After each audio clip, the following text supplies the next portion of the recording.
सोहेल भाई थे, इन्होंने पूछा था कि इन पे कर्ज है किसी का, अगर वो शख्स जो है ना कर्ज के लिए किसी को धमकाए या ख़तरा हो कि वो बंदा कर्ज लेने के लिए ज़िल्लत करेगा या हाथापाई करेगा या दूसरा ऐसा मामला करेगा लड़ाई झगड़े वाला,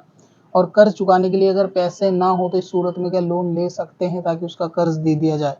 तो अगर ऐसा कोई कर्जदार यानी ऐसा कोई कर्ज देने वाला जालिम शख्स है कि अगर उसका कर्ज नहीं दिया तो वो बंदा घर पे आके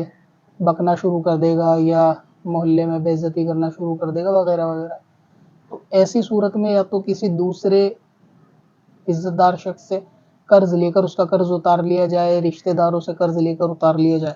अगर फिर भी कोई सूरत नहीं है, कोई कर्ज नहीं देता और बैंक ही एक चारा है और उसका लोन या कर्ज आप अदा कर दोगे बआसानी, तो फिर बैंक से लोन लेकर उसका कर्ज अदा कर सकते हैं। लेकिन अगर बैंक का लोन भी फंस गया तो इससे ज़्यादा दिक्कत हो जाएगी।